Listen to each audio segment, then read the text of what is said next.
Shri Guruve Namaha.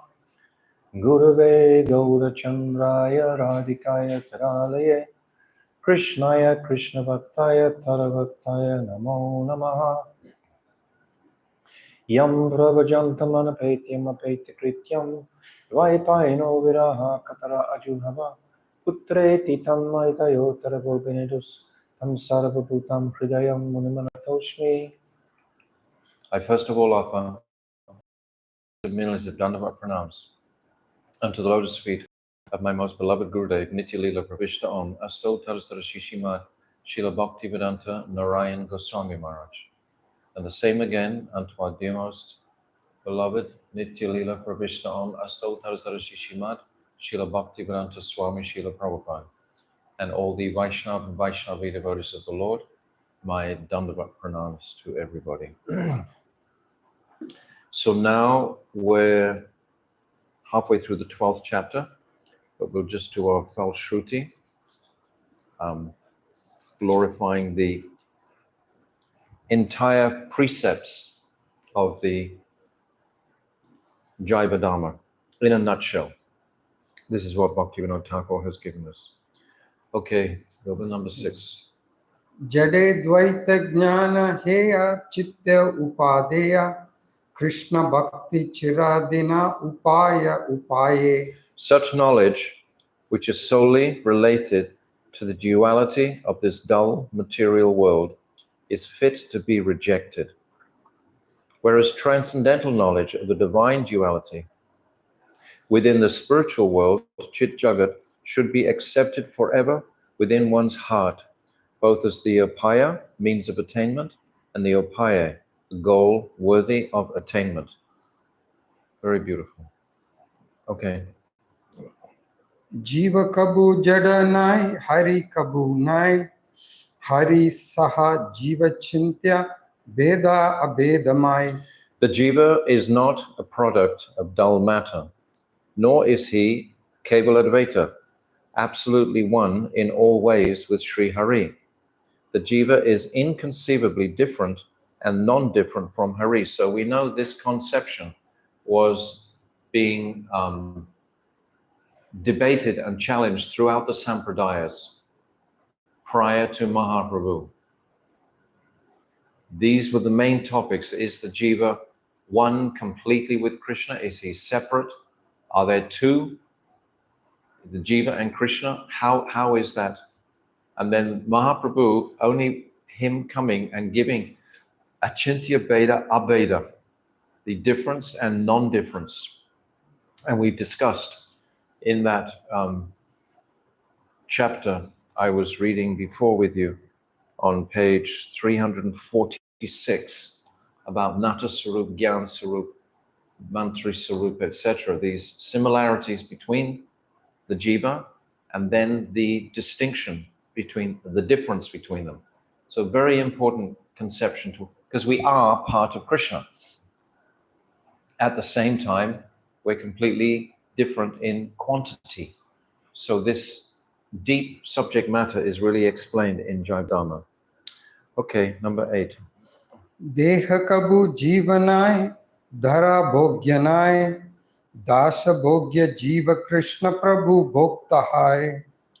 The material body should never be considered to be the jiva, and this earth is not for the jiva to exploit and enjoy. So if we're not the material body, why should we be trying to find pleasure from this material world? If we know we're not the material body always, well, the soul itself is made of ananda bhyasat. It has to be finding pleasure. If it's not finding pleasure in the spiritual dimension, the spiritual reality, it's going to look for pleasure in the material world. But the material pleasure can never ever satisfy the soul. It's amazing. The material mind is always saying, I want, I want, I want, I want. But the nature of the soul doesn't want anything except active service to Krishna. That's what's going to please him. Jaiva-Dharma Nahi Ache Deha Dharma Katha. I didn't quite finish that, sorry. The jiva's swarup is Krishna Das, and thus he is meant for Krishna's enjoyment, whereas Sri Krishna's Swarup is Prabhu, master, and Bhakta, enjoyer. This is the nature of Krishna, and we are his servant. Okay. Go ahead. Jaiva-Dharme nahi ache Deha-Dharma katha, nahi ache Jiva Jnane Mayavada Pratha. This book, entitled Jaiva-Dharma, neither discusses matters related to the dead material body, nor does it propound the Mayavad doctrine of the jiva's oneness with Brahm. So it's not talking about the material body, not giving emphasis there. It's not going to give us any material objective except to relinquish the material desires. That's the only aspect of materialism is going to be discussed, how to relinquish. And that can only manifest when the higher taste, that paramjisvara nivartante, manifests, when the lila comes in. Okay. Go ahead. Yes. Jiva Nitya Dharma Bhakti Tahe Jadanai, Shuddha Jiva Prema Seva Phale Pai Tai. The jiva's nitya dharma is bhakti, devoid of material motivation. The jiva, purified by seva, attains the fruit of that seva in the form of prem. So yes, we've said many times, service is the symptom of love.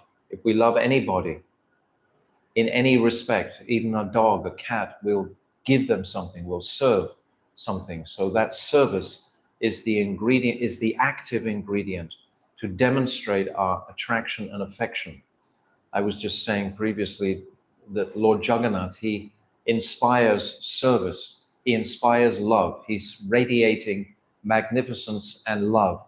And the sensitive jiva will be thinking, how can I perform some tangible, loving service to that incredible person? So then he has to start thinking, how can he please God? Because Jagannath is representing himself as the supreme Lord of the universe. So how to worship such an Aishwarya form? Still, it's the same ingredient as Raganuga Bhakti or Vaidhi Bhakti, which is to serve Guru. Only by coming through the Guru process can one please Jagannath. So one must inquire from Guru how to please Jagannath. In that way, one can be connecting more significantly with Lord Jagannath. Okay, so we'll leave that Falshruti there for now. Falshruti ki jai.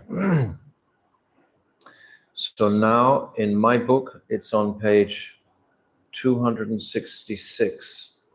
And just to backtrack, Brajanath Panchanana is a great Nyaya scholar, Pandit, and he had heard that Gauranga Mahaprabhu was also once a great Pandit, but then he gave it up, dropped it, but he wrote many beautiful treatises on it, but didn't think anything of them, even though his conclusions were brilliant and he defeated everyone in that Nyaya area. So Brajanath has become fascinated with him. And then the name of Gauranga and Nimai Pandit just took over his whole consciousness to such a degree where he's gone across to Mayapur and is inquiring from the Vaishnavas there about Gauranga Mahaprabhu. And he's become very attracted to one particular Vaishnava, Raghunath Das Babaji. So just like yesterday, I just want to sketch through briefly those first 12 chapters just to remind us each day of the flow of where we're coming. So the first chapter is basically Sannyasi Thakur is coming to meet Prem Das Babaji. And he asks that beautiful question, if Dharma is one, why are there so many different religions, etc.? That whole question is unpacked in the first chapter. And about Dharma, the three Vastus.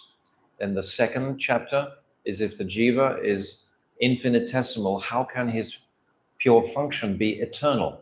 So this question is raised in the second chapter.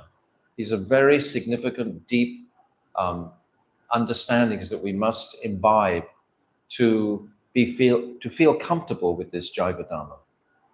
Those are the first two chapters. And then in the third chapter, then now Sannyasi Thakur has become Vaishnava Das Babaji. And he's instructing Lahari Mahashai, who's a Brahmin, and is confused about the qualities of a Brahman. And then in the fourth chapter, Lahari Mahashai takes shelter of Vaishnava Das Babaji like a Shishya. And Vaishnava Das Babaji is acting as the guru in that respect. So this brings us up to the end of the fourth chapter. Then in the fifth chapter, Lahari Mahashai, he takes the role of guru. The role of guru is something that we must not be shy about. Mahaprabhu has told all people to actually take this role of guru in the sense of instructing the world about this transcendental knowledge. It doesn't mean you have to sit on a big seat and be glorified by thousands of people. That's not the conventional meaning of guru. The real meaning is that guru is a personality who is knowledgeable. Tasmat guru papadyeta jignashu shreya uttamam shabde pareta nishyantam brahmani upashamashrayam. Guru is to have all knowledge and be realized in that knowledge and to be completely detached from anything material. These are the three qualities in guru. And if those qualities are there, then he's fit to instruct many people. It doesn't mean he has to be the world acharya. I think sometimes people get confused with this. We simply have to instruct those who are inquiring submissively towards us and accept that mood of shishya. So Lahari, he's taking that role with his son in this case, Devidas, and he instructs him. And then the son, he sees the way that the Vaishnavas treat the Muslims and becomes very confused because in the social order, the Muslim is definitely outside the Varnashram system. So he can't fit that together in his consciousness. So he calls in the sixth chapter, a whole stack of smarter Brahmanas come, Chudamani, etc. And they have a big debate with the Vaishnavas, which is so illuminating, where Vaishnav Das Babaji is able to purify all their misconceptions. Now, whether they get the actual debating smarter Brahmins get purified or not is not the question. It's whether we get purified by reading the conversation. It's spoken for us, for the faithful sadhak who wants to understand these topics. So that's in the sixth chapter. Then the seventh chapter is Chandidas and Damayanti, which is a beautiful story of a conditioned soul becoming onto this path of self-realization through Yadav Das and through meeting with Ananta Das Babaji. Then in the eighth chapter, it's the three types of devotees, the Kanishta, Madhyam, and Uttam, beautifully explained in relationship to one young sadhak called Nityananda Das, and he's asking for clarification on his own adhikar. And then this is given by the other senior Vaishnavas. So that's very inspiring. And then the ninth chapter is very dramatic with Lahari Mahashai's old school friend. Lahari Mahashai is now called Advaita Das Babaji. So see how it's rolling, see how the waves of these conceptions that Bhaktivinoda Thakur is giving to us. And as I said at the beginning, these first 10 chapters are all about Sambandha Gyan, the relationship. So we're examining this relationship with Krishna, the Jiva with Krishna, and through these other material relationships that are there between Guru and Shishya. So then after that ninth chapter with Digambar, who's objecting all the time, a very objectionable fellow, actually, we come to the 10th chapter, which is fascinating, which is the authenticity of this Vaishnava Dham, the history of Vaishnava Dham.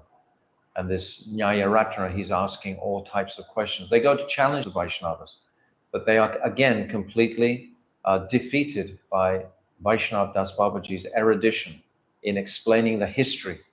And then the 11th chapter is about Islam, the Muslims. They also inquire submissively.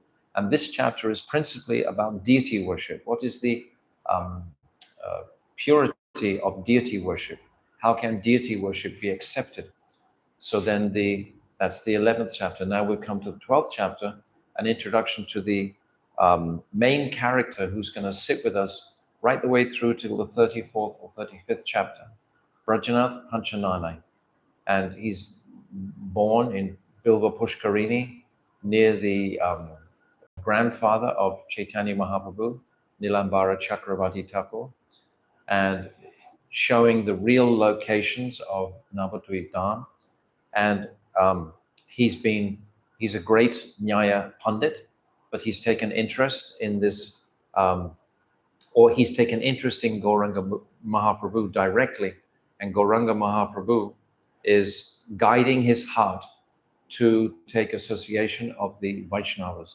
And he's come to the lotus feet of Sri Raghunath Das Babaji. So now we concluded yesterday that he's asked him a beautiful question about sadhana and sadhana. I'm going to repeat the question just so we can appreciate. Basically, it's going to be about sadhya and sadhana. So Raghunath Das Babaji was a disciple of Raghunath Das Goswami, and he was not only an erudite scholar, but he was a self-realized saint. He had lived for a long time at Radhakund under the shelter of Das Goswami's lotus feet, and every afternoon he had heard from him the pastimes of Sri Chaitanya Dev. Raghunath Das Babaji would regularly discuss philosophical truths with Krishna's Kaviraj Mahasaya. We understand that Raghunath Das Goswami, he spent 14 years in Puri Dham living with Swarup Damodar in the association of Mahaprabhu and Rai Ramananda. Raghunath Das saw all of the different really esoteric pastimes, because Mahaprabhu in Puri, especially in the last 12 years of his manifest pastimes, was so intensely performing his bhajan.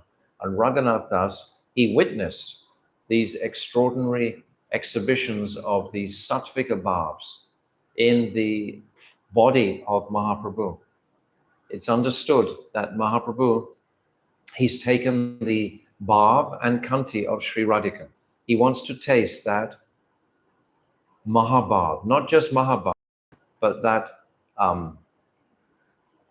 Adiruda Mahabhav, that Ruda and Adiruda. In the Ras Leela, all were tasting Mahabhav. Krishna was also tasting Mahabhav, but the higher states of Ruda and Adiruda, and this is when the impact on the whole body is being charged by these transformations. Earth, water, fire, air, and ether, the main elements of the body, they're being stimulated, and they create these 8 Ashtasattvika bhavs. It's like from earth, or what is the first? Air. What is the first in the list?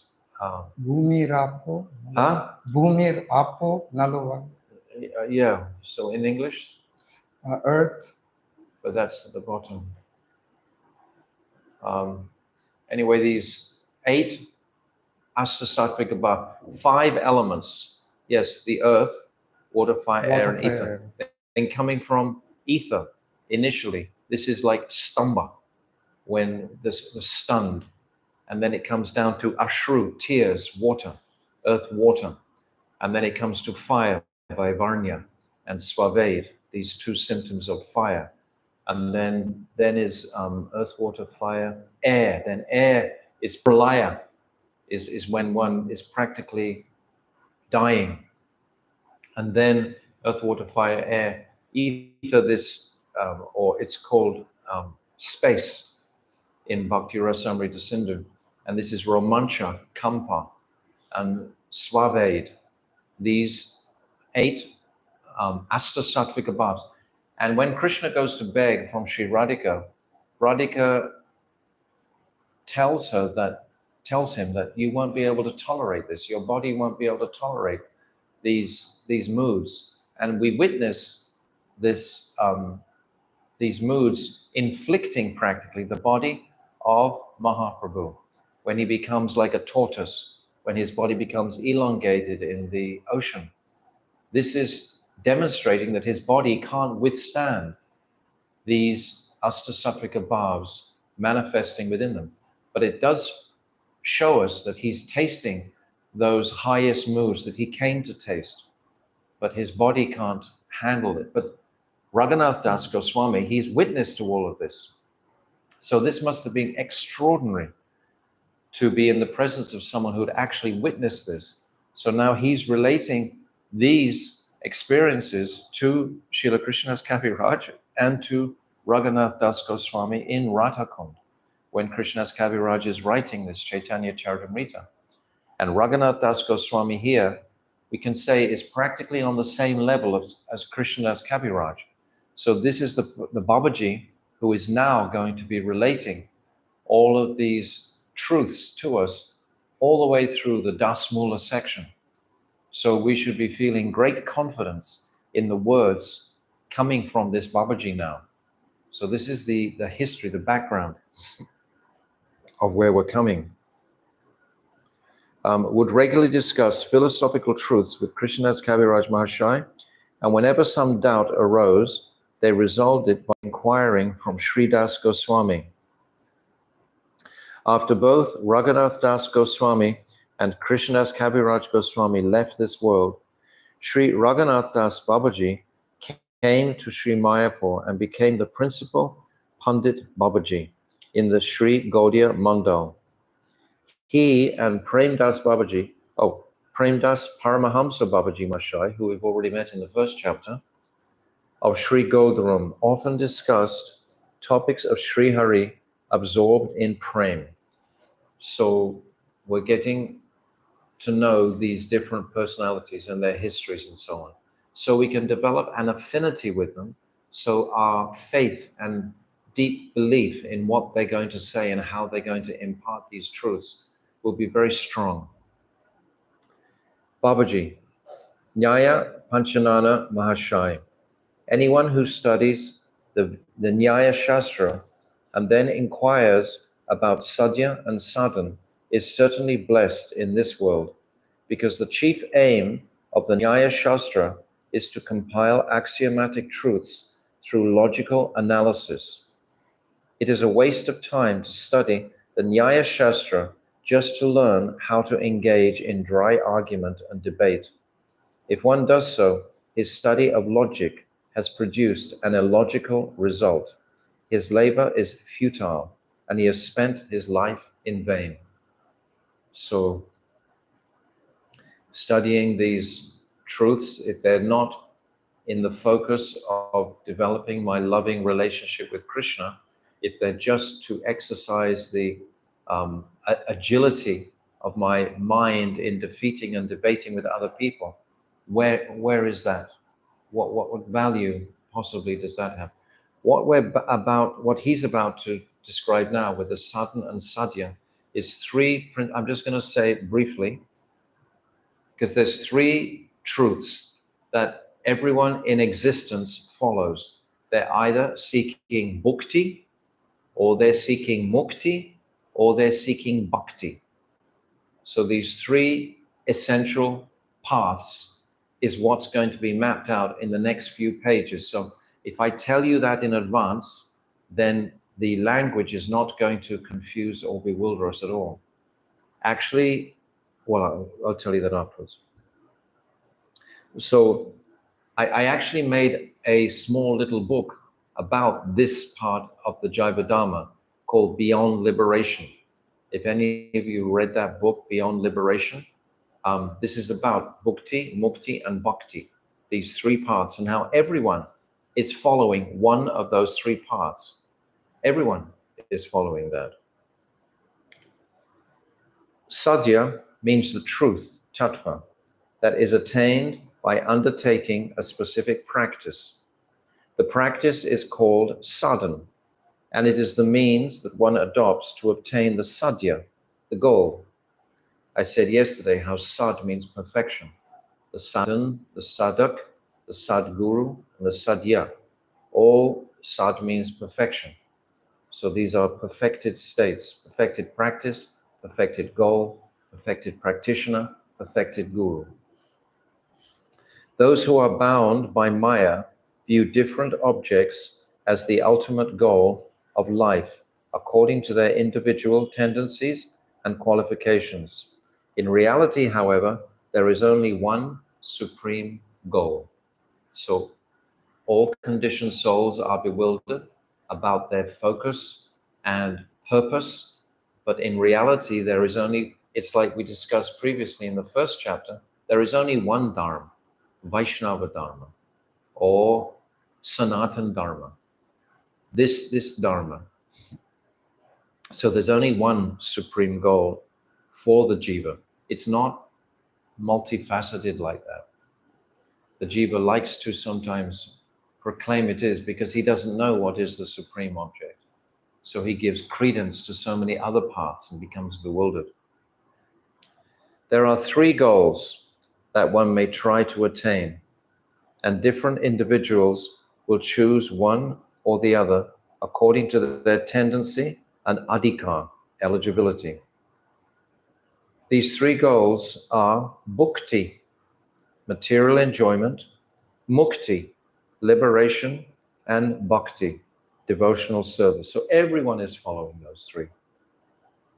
Those who are ensnared in worldly activities and who are distracted by desires for material pleasure take bhukti as their goal. The Shastras are compared to a cow that fulfills all desires, kamadhenu, for a human being can obtain whatever object he desires from them. How amazing. Any objective we want to achieve, Shastra will demonstrate the path to achieve that end. The Shastras dealing with karma kand have explained that material enjoyment is the sadhya, the goal, for those who are eligible to engage in fruitive action. And these Shastras delineate all varieties of material pleasure that one could possibly strive to attain in this world. So everything's there in the Shastra, even the desire for material pleasure. Having accepted material bodies in this world, the jivas are particularly fond of sensual enjoyment because that's the limitation of their developed consciousness. They're just developing on the bodily platform, therefore everything materially sensual, like in the Western world principally, sex life is the main attraction for most of the people in the Western world. It's very prominent. Bhaktivedanta Swami Prabhupada, he said the demons are very fond of sex. And in the Western world, which is a demon world, we have to own up to it and appreciate that is because God is not present strongly in society. Whereas we see here in India how he's so much present, just like now we were speaking about the Jagannath Rath Yatra. And someone sent me a picture and there's literally, you can see about 2 million people in the picture. And every little chai shop owner, he's offering his stick of incense to somebody. They all have a state, a belief practically in something outside of this material world. But in the Western world, it's totally vacant. You hardly see it. You see empty churches everywhere. You see people trying to practice mystic yoga. They're not getting anywhere. This is what we see in the Western world. You don't see. Of course, now the Bhaktivedanta Swami Prabhupada, he's introduced the devotees to the West. This was the greatest accomplishment ever. He's the Senapati Bhakta. He's performing this seva for Mahaprabhu. And he's taken this philosophy to the Western world. And many people are becoming attracted to the chanting of Hare Krishna. Still, it's underdeveloped. And so many stages have to go through. Those practitioners, hopefully, will begin to feel more inspired to come and reside in this land. Because it's here, in Vrindavan in particular, in Navadvip and in Puridam, where the atmosphere is just filled with these, we can say an udipan, or a stimulation towards this type of worship. So this is very, very helpful for the sadhak. We have such a short lifespan. really, and we should look to quickly advance or appreciate Vrindavan Dham in particular. And by appreciating Vrindavan Dham, then we come to appreciate Navadvip Dham, Goradham. Goradham and Navadvip Dham are the same. Navadvip Dham is Gupta Vrindavan. So this is that. The Shastras dealing with Karmakand have explained that material enjoyment is the sadhya for those who are eligible to engage in fruitive action. And these Shastras delineate all varieties of material pleasure that one could possibly strive to attain in this world. Having accepted material bodies in this world, the jivas are particularly fond of sensual enjoyment. The material world is an abode to facilitate enjoyment through the material senses. The pleasure one enjoys through the senses from birth until death is known as enjoyment pertaining to this life. Aika sukha, shuka, sukha. Aika sukha. There are many different types of sensual pleasures that one may enjoy in the state one attains after death, and these are called amutrika sukha, enjoyment pertaining to the next life. For example, the pleasures of the celestial sphere include residing in Swaga, the higher planets, or Indraloka. We understand that those residents of the higher worlds, the celestial worlds, Swagaloka in particular, they're called Bhoga Yoni. They are the species of pleasure. They living in just subtle bodies. So the intensity of the pleasure is much, much greater, but it's still conditioned. It's still material. It's not beyond this material Brahman. We've discussed many times before. The residents of this planetary system, Burloka, are called Karma Yoni. They are incurring karma, and the lower planets, they're Papa Yoni. They are the planets of the sinful reactions or sinful thoughts. So, for example, the pleasures of the celestial sphere include residing in Swaga, the higher planets, and Indraloka. This is all under the package of bhukti. All of this is included in bhukti. He's just unpacking this conception of bhukti at the moment. How many people here in this land of India only want to achieve Swagaloka? They're doing all these things for pleasures in the next birth. He's just said two types of pleasure, pleasure in this material world and pleasure in the next world. That's called amutrika sukha. That's the pleasures in the next world. Swaga, the higher planets, or Indraloka, the planet of Indra, and witnessing the dancing of the celestial society girls known as Apsaras, drinking the nectar of immortality, smelling the fragrant flowers, and seeing the beauty of the Nandanandan Kanana gardens, seeing the wonder of Indrapuri, hearing the melodious songs of the Gandharvas, and associating with the celestial damsels known as Vidyaharis. So this is all in the realm of bhukti. We haven't even come to mukti yet. This is all in the same bracket. So those people who are trying to reach the higher realms, they are just in this very first sensual state of consciousness.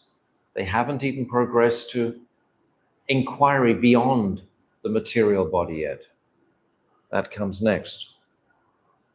Above Indraloka, in succession, are the planets of Mahaloka, Janaloka, Tapaloka, and finally Brahmaloka, the highest planet in the material universe. The Shastras give fewer descriptions of Mahaloka and Janaloka than of the celestial pleasures in Indraloka, and fewer descriptions still of Tapaloka and Brahmaloka. In contrast, the sensual pleasures of this earth planet, Burloka, are extremely gross. So this is the only distinction. In the higher planets, the sensuality is more subtle. whereas in this planet, it's much more gross. And then in the lower planets, it's even grosser. The rule is that the higher the planetary system, the more subtle are the senses and their objects. So that's developed senses, but it doesn't mean that you're even close to mukti yet, or what to speak of bhakti. This is still a whole nother level away. This is the only difference between these realms. Otherwise, the happiness available on all these planets is merely the pleasure of the senses, and there is no happiness other than this. If we're giving all of our attention just to pleasing these external material, temporary senses, what depth or significance is that in reality to the soul? The soul is of a transcendent nature. Its very nature is transcendent, but it's given the mind is there, and the soul has given what's called the power of attorney over to the mind. So Krishna describes in the 11th canto, I've said many times, when Uddhava is asking this question, who is it that is trying to enjoy this material world? And Krishna says, the foolish spirit soul.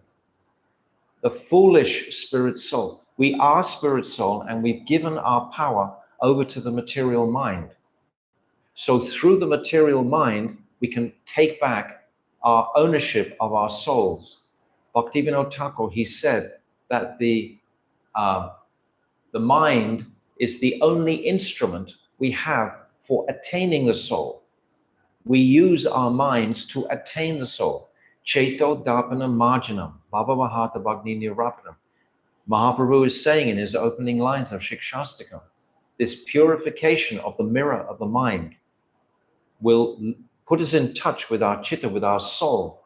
And then all of these ephemeral, these external pleasures of swaga, or even mahaloka, tapaloka, janaloka, even brahmaloka, will become insignificant compared to the real bliss of transcendence, which is the soul's relationship with Krishna. Again, it's sambandha, relationship with Krishna.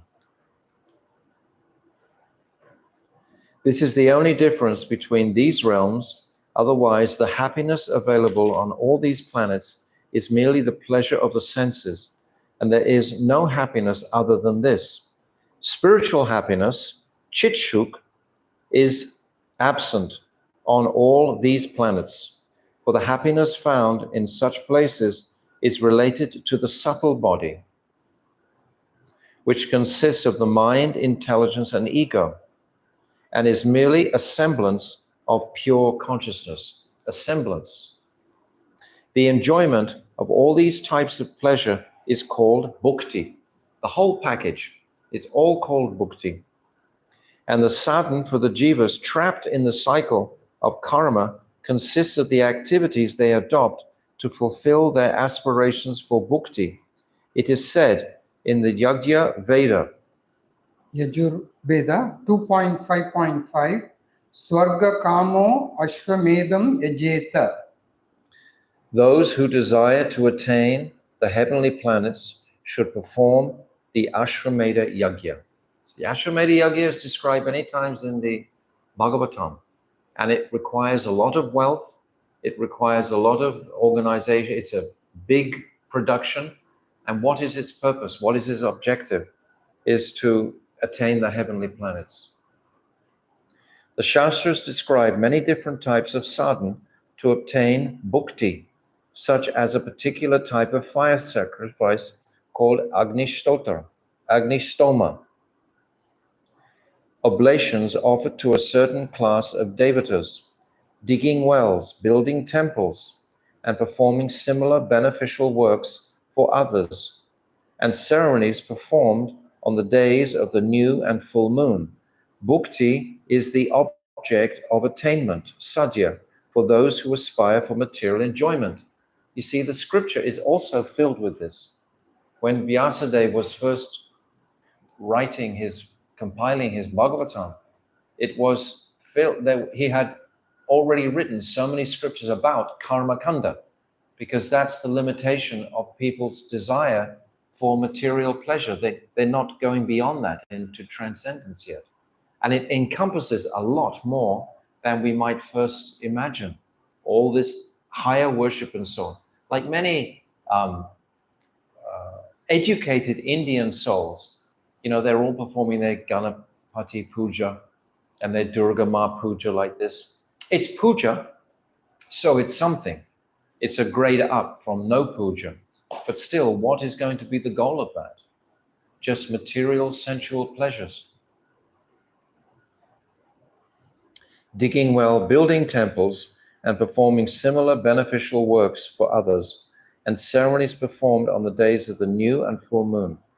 Bhukti is the object of attainment, sadhya, for those who aspire for material enjoyment. Babaji is really telling Brajnath the whole picture.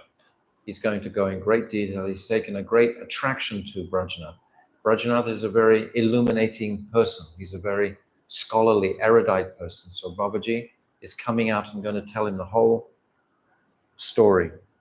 Some of those who are oppressed by the miseries of material existence consider the 14 planetary systems, which are the abodes of all material enjoyment, worthless.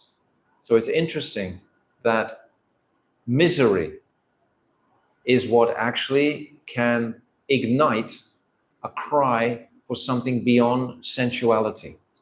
That's why in Kali Yuga, in the very depth of Kali Yuga, this is the worst Kali Yuga out of 1,000 Kali Yugas. And the misery and intense suffering is so extreme, and it's going to get a lot more extreme as the demons take more and more and more control, as they're doing now. We see globally how they're taking more and more and more control of the people. So in that oppressive condition, the people perhaps, by that mercy of that extra misery, will bend their knees and start to pray to a Supreme Lord beyond looking for this sensual pleasure. The person will become very bewildered if he thinks that sensual pleasure is my objective, because all the sensual pleasures will start to be curtailed. They'll start to be reduced. You can't fly around the world so much. Just like during that COVID crisis, everything was shut down. That was just a prelude of what's about to come. They shut down a lot of the flights. You couldn't travel, etc. There were so many restrictions on the sensual pleasures that people were experiencing previously. Actually, all the entertainment got shut down. All the theaters, all the malls, everything. All the shops got shut down. Yes, so many things got. Just looking for my glasses so I can see you.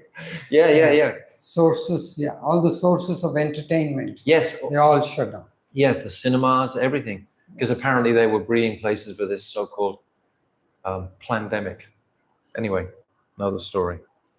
But this is all mercy, because Mahaprabhu only appears once in the whole day of Lord Brahma. So he's got a very powerful gift to share and give. This gift of Raganuga Bhakti, this gift of Swabhakti Shriyam. So all of these sufferings are very conducive for pushing, even the devotees, of course, pushing them into a corner more and more and more restrictively. Because it's described in the Bhagavatam that at the end of this age, the brahmanas or the devotees will be living in the mountains. They will have to have fled the general society, because the general society will be just become moronic, completely like robots. They are already, in a sense. They're just run by their nose. Where is sex? Where is this? Where is money? Money. Always hunting more sensual pleasures. It's tragic. But it's Krishna's arrangement, I think, to bring out the opportunity for coming to the lotus feet of Sachinandan Gaurahari, to coming to his lotus feet when the suffering becomes really oppressive. Bhukti is the object of, Some who are oppressed by the miseries of material existence consider the 14 planetary systems, which are the abodes of material enjoyment, worthless. These people, therefore, desire to become free from the cycle of karma. Can we turn it down a little bit? or put it up so it's not so cold.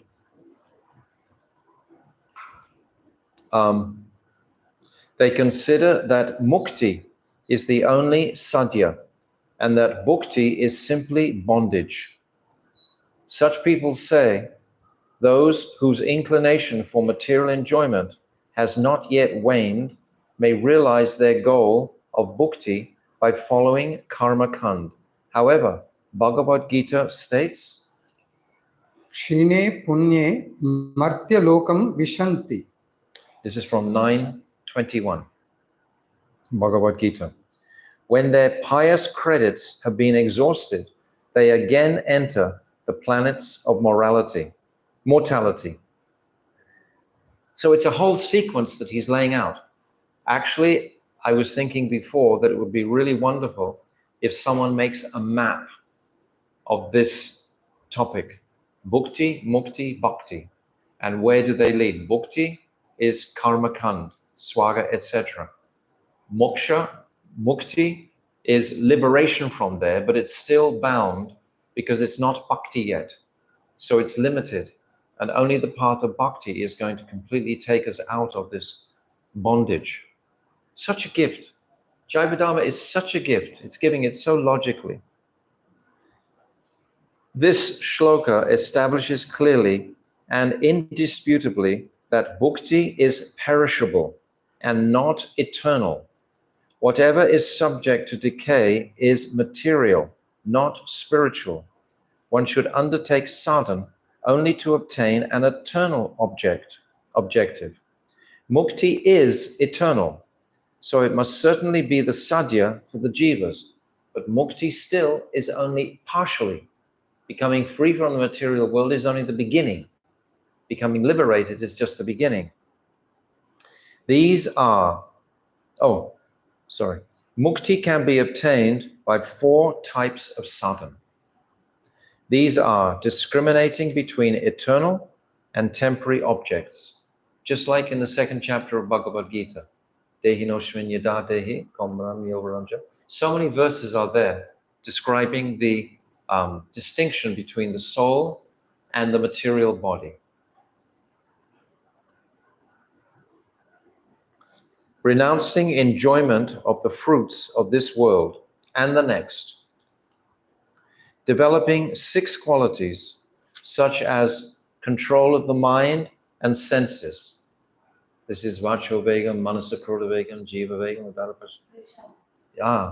Upadeshamrita. And cultivating the desire for liberation. Yes, cultivating the. So these 4 practices are to attain mukti. So Babaji is being very kind. He's explaining everything. If you want mukti, if you decided, yes, I don't want that bhukti, I want mukti, so this is the path for mukti that he's describing. This is the viewpoint of those who regard mukti as the object of attainment. And the Shastras propounding Gyan Kand present this analysis of sadhya and sadhana. So first of all, he's given us the sadhya and sadhana of bhukti. Now he's giving us the sadhya and sadhana of mukti. The Shastras are Kamadhenu, and they arrange different situations for the jiva according to their adhikar, level of qualification. Mukti is generally understood to be the cessation of the individual ego. However, if the jivas retain their individual existence and identities when they attain it, mukti cannot be the final attainment. If you've still got your consciousness and you haven't attained supreme bliss, then there's still something missing. And supreme bliss, it's going to be explained, can only be really attained when one manifests the relationship between Krishna and the jiva.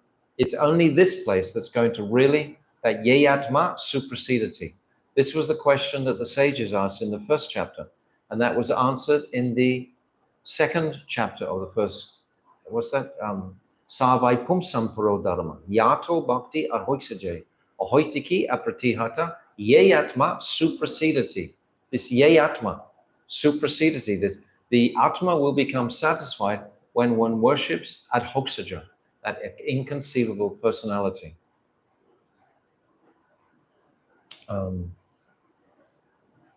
However, if the jivas retain their individual existence and identities when they attain it, mukti cannot be the final attainment.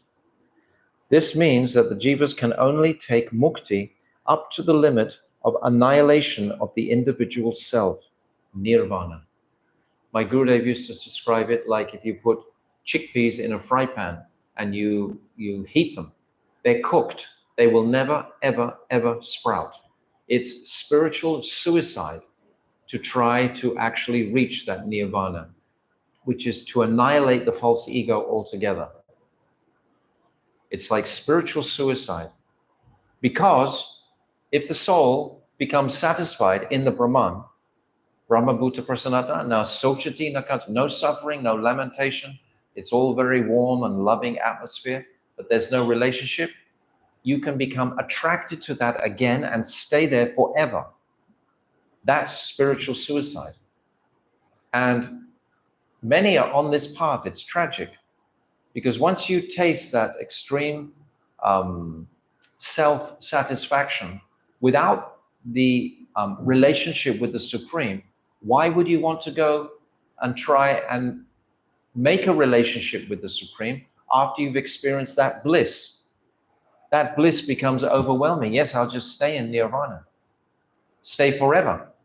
And you can stay forever in the Brahman, because the Brahman is an eternal location.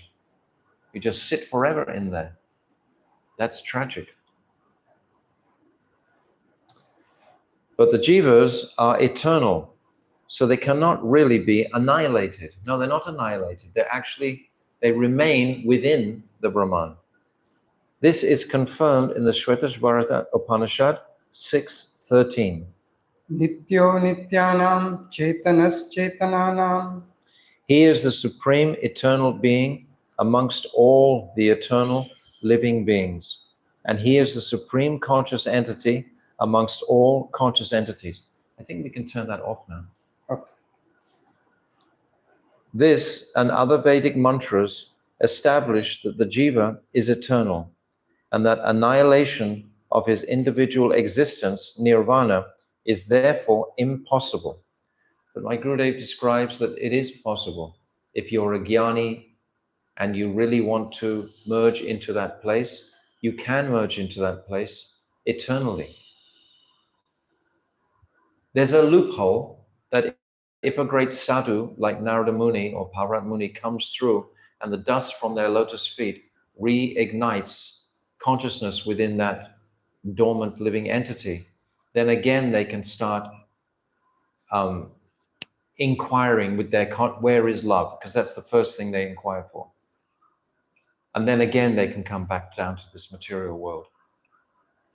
So that's I can remember when Gurudev explained this one time in Mathura, and we were all shocked that, oh, the jiva can be doomed to hell, not to hell, but to the Brahmajyoti forever, eternally. But then 2 or 3 days later, he explained that actually, if some incredible fortune happens that the dust from the lotus feet of a great saint passing through the Brahmajyoti reawakens the consciousness in the jiva, then again he can come back down here. But Rupa Goswami also explains that the jiva by nature is a servant of Krishna. And when his tiny particle of spiritual substance merges into the Brahman, he's still actually serving Krishna because his illumination is enhancing the Brahmajyoti. So he's still actually serving Krishna. That little tiny light, swaprakash, that is emanating from the jiva, is illuminating minutely the Brahmajyoti. So he's actually enhancing Krishna's, so he's serving. He can't stop serving. It's his eternal nature, Jivara Sarupoi Krishna. He's eternally a servant of Krishna. So in that sense, he's eternally serving Krishna in the Brahmajyoti even. So that was in the Lagu Brahmanamrita, Rupa Goswami saying that.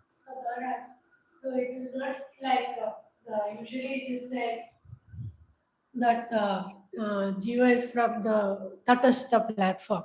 So He's made of Tatashta energy, but he's manifesting from the Brahmajyoti. Okay. Tatashta Shakti it's a Shakti, it's an energy, it's not a geographical location. There's no place called Tatashta. I made that cosmic map previously, and I asked my Gurudev, where is the Tatashta? He said, there is no place. It's a state of consciousness. You're either going this way or you're going that way. That's what Tatashta means. But there's no location. We are coming from the region of Tatashta consciousness, and that region is within the Brahmajyoti.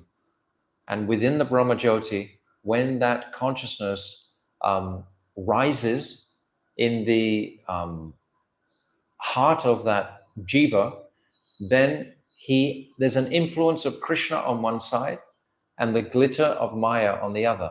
And that's when we make the choice. And we have all made the choice to be like God. So then we come into the body of Mahavishnu. And all the jivas coming out of the body of Mahavishnu, they enter into this world. Still, it is not back to Godhead. Huh? It's still not back to Godhead, even if the conditions. If they choose, yeah.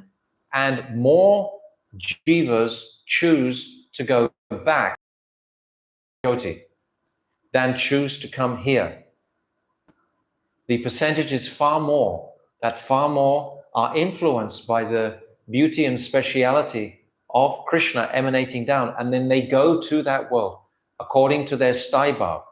That's either Vaikuntha, Dwarka, Mathura, Ayodhya, or one of these eternal realms within the spiritual sky.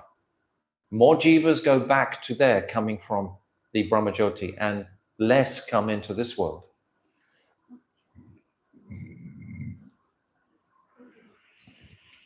Bhakti Rakshak Maharaj explains that. For a long time, I was always under the impression that most of the jivas manifesting from there came into this world. But Srila Bhakti Rakshak Maharaj says, no, most of them actually go back to the spiritual kingdom, and those others come here. So our time is over. So I think I'm just going to leave it on this verse for now. But we're getting right into a very beautiful explanation. So these three paths, Bhukti, he's explained what is the sadhan and the sadhya of Bhukti. Now he's explaining what is the sadhan and sadhya of Mukti.